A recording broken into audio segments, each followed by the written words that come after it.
তো সদ্গুরু সেখান থেকে 30,000 কিলোমিটার 90 দিনে পাড়ি দেয়। তো আমি ভাবলাম যে আমি আমার দেশে কেন করতে পারবো না, আমি সাইকেলে করবো, আমি তো ইয়ং। তো সেখান থেকে আমার এই জিনিসটা শুরু হয়।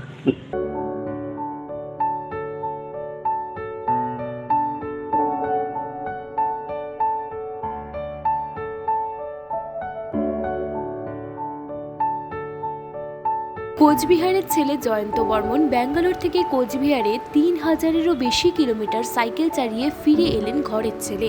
তার একটাই দাবি, মানুষের স্বাস্থ্য সচেতনতা যাতে সব সময় ভালো থাকে, সেই কারণেই তার এই সাইকেল যাত্রা।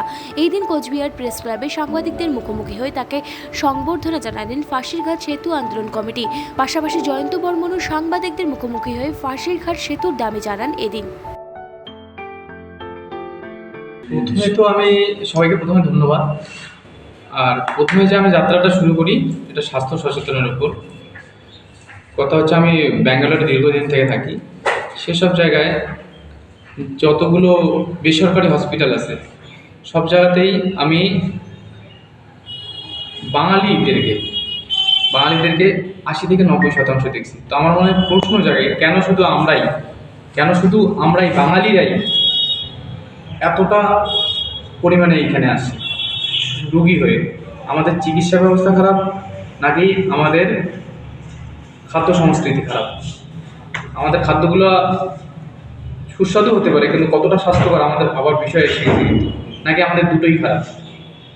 তো এটাই আমার এই চিন্তাটা মাথায় আসে।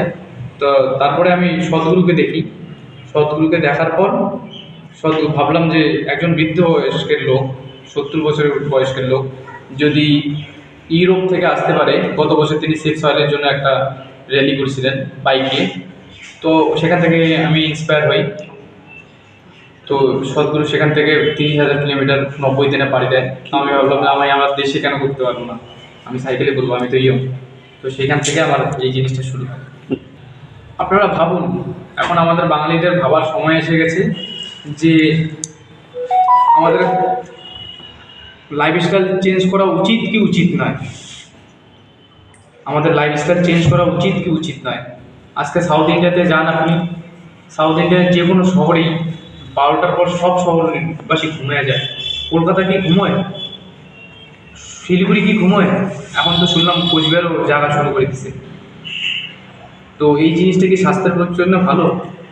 আমাদের খাদ্যগুলোর উপর আমরা খুব বড়াই করে বলি বাঙালির খাদ্য, বাঙালির অমুক তমুক, কিন্তু একটু স্বাস্থ্যকর কতটা এটা জিনিসে সকল বাঙালি খাবারগুলো এখন একবার ভাবার বিষয় এসে গেছে।